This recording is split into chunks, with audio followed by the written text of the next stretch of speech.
What if I told you Drake has been living two completely different lives throughout his life? One minute, he's the lover boy, pouring his heart out over melodies and telling women how much they mean to him. Next, he's rapping like someone with deep street ties, talking tough and moving like a feared figure. I'm scared of Drake. You scared of Drake? Certain people, you gotta be scared of Drake. He's not a fighter. He's not a fighter and he's powerful. He gotta be dangerous in some shape or form, fashion. Personally, he's a corny guy. He has the most non-threatening looking goons I've ever seen in my life. Like seriously, like they look like a flash mob that's about to run up in H&M and take everything. For years, the image he portrays is so confusing. Some love Drake for the emotional songs and melodies, while others question why he sometimes leans so heavily into a street image. So who is Drake, really? Is he the certified lover boy? Or is there more truth behind the tough guy persona than people think? Let's break it all down. Drake is arguably one of the biggest artists in the world. But beyond the music, many fans have long been fascinated by the people he keeps around him and his connections to Toronto's street culture. Over the years, Drake has been seen with several individuals who have been linked to the streets, leading to constant speculation about how close those relationships really are. Fans have even gone as far as claiming he has ties to Toronto gangs, most especially the G-Way gang. Photos of Drake alongside two notorious members known as Giller and Prim have fueled years of online speculation about his gang ties, and it seems such speculation might be true because of this. If somebody that doesn't like Drake comes to the city, we're taking care of that, you know what I mean? Yeah. So We're wait, picking up. Drake has shouted you out before. That's how some people knew you. That's big bro. So I he talk to saw him every night, text message. he saw you moving in the city and he saw you working and he gave you a shout out. No, just that I knew him before the rap. Like I used to see him here and there. You know what I mean? And then now it's a love right now. It's like I'm a shooter basically. Yeah. Yeah, I'm Drake's shooter. Oh. Many people believe Drake's inner circle is fiercely loyal to him because he's helped change their lives. To his supporters, he's the one who opened doors, created opportunities, and gave the people around him a lifestyle they may not have had otherwise. That kind of loyalty doesn't come easily. Fans often argue that the people closest to Drake would stand by him no matter what because they know how much of an impact he's had on their lives. While they rarely seek the spotlight themselves, they're almost always nearby when Drake is out in public, stepping into view only when necessary. Because of that, Drake's crew has developed a reputation as his protectors. Some people see them as a serious and loyal team that's always ready to have his back. It was this connection that made Kanye West post a series of controversial tweets, saying if anything ever happened to him, Drake should be considered the first suspect, and then followed it up with a post that claimed Drake had called and threatened him. Let's be clear now that Drake has pretty much revealed all of his gang affiliations and his role in the murder of a popular rapper, XXXTentacion, to the public in numerous songs. So let's clearly look out those lyrics that seem like potential evidence that has been out for years. In the track Mob Ties, he raps, "Hire some help, get rid of these niggas. Louis bags in exchange for body bags." He literally says, hire some help to get rid of these niggas. If you remember that story surrounding the death of X, a Louis Vuitton bag with $50,000 in cash stolen from X when he was murdered. Then he went on to say, "I f with the mob and I got ties. Knock you off to pay their tithes. It's too late for all that lovey-dovey shit. I'm your brother." Yeah, and they shook. Please don't let them fool you. I don't care how they look. Heard all of the talking. Now it's quiet. Now it's shush. I do not forget a thing. I'm patient. It's a gift. Try to tell them they ain't gotta do it. They insist. This last line sounded like many people wanted X killed, and maybe Drake or J Prince was one of many who gave the green light. Now here's the part that makes all this even more so obvious. XXXTentacion was gunned down on June 18th, 2018, just one day after Kendrick Lamar's birthday. 11 days later, on June 29th, Drake released Mob Ties. Because of the close timing between the tragedy and the release of Mob Ties, some fans began speculating that the song contained hidden messages linking Drake to the murder. People love to call Drake soft or sensitive, but this freestyle further proves that Drake is the demonic goon employing thug that Tupac and Biggie were thought of. If the ominous drill beat didn't spell it out, Drake is one of the realest threats in the rap game and can get anyone killed if he wishes. Kanye said it himself about Drake in 2018 in a tweet saying, "He runs around like he Pac. That's because Drake is the new modern-day Pac. He's really running around with a strap on his hip, has killer goons on command, is affiliated with the mafia, and has bodyguards that look like they eat nails in a bowl of blood." He had Kanye fearing for his dear life and kids' lives in 2018 when the beef was popping. Drake really is the demon of Calabasas and Hollywood.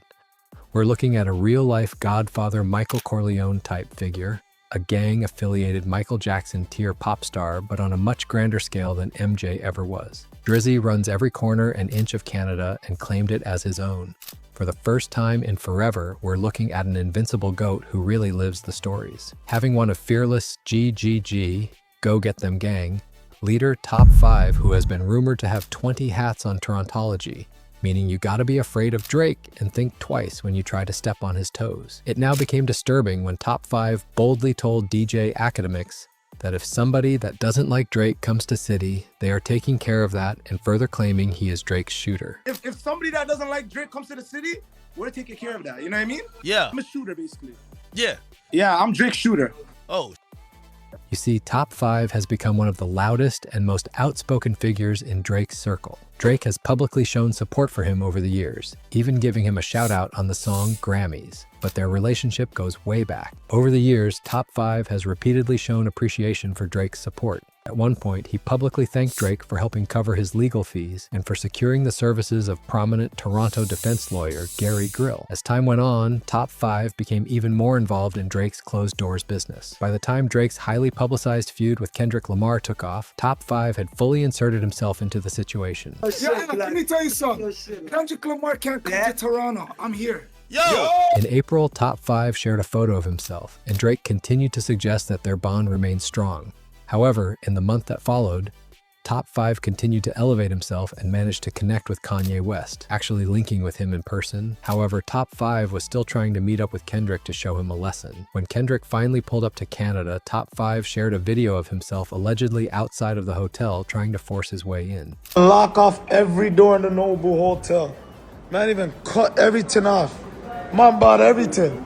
He's a Even with all the tough talk leading up to the Kendrick concert, nothing actually happened while Kendrick made history. The following month, Drake performed at London's Wireless Festival for 3 back-to-back headlining shows. And while it was a success for Drake and all the artists involved, the trip to the UK didn't end well for Top 5. Top 5 landed in the UK, letting everyone know that he intended to be the man on their streets. But before long, he would discover that he wasn't as untouchable as he claimed, asking if there were actually killers in the UK.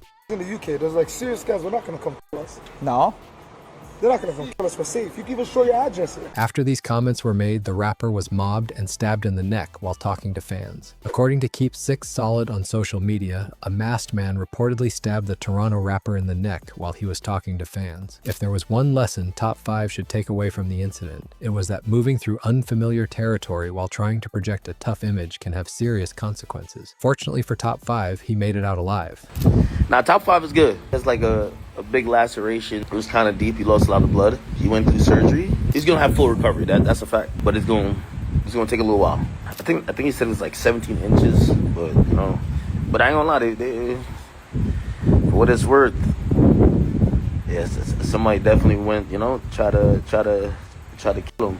After that, Top 5 kept a relatively low profile. But behind the scenes, the feud between Drake and Kendrick Lamar was only getting more intense, especially after Kendrick went too far by releasing a diss track aimed towards Drake. To understand how things reached the point where Kendrick performed in Toronto under heavy police security and reportedly left for New York later that day instead of staying overnight, it's worth taking a step back and looking at how the relationship between the two artists went from mutual respect to one of the biggest rivalries in hip-hop. What if I told you that before these two became bitter rivals, they were actually on good terms? Back in 2011, Drake had already become one of the biggest names in hip-hop, while Kendrick Lamar was still working his way toward that same level of success. In fact, as early as 2009, Kendrick mentioned Drake in one of his songs, making it clear that although he respected Drake's success, he believed he was the better rapper. He raps, "Man, me and my girl split the bucket at KFC. She listening to Drake and all I can say is, damn, these niggas that much better than me, baby." Kendrick would also speak about meeting Drake in a XXL magazine, saying, "Sometimes you like a person's music, but you definitely don't like the actual artist when you sit down and you talk to them. That's a real good dude. He got a real genuine soul." We clicked immediately. As their relationship grew,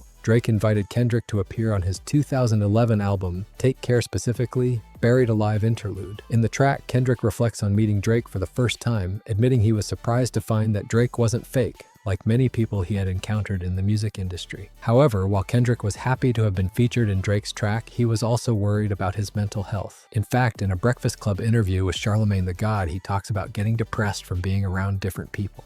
I didn't know you were suffering from depression the way you said you was on the album. Yeah. Like, did the industry cause that? Not the industry, just the change. It's a drastic change. You're around so many different faces that you don't quite understand and meeting different people. And Drake would continue to show Kendrick support by taking him, along with A$AP Rocky, on his Club Paradise tour.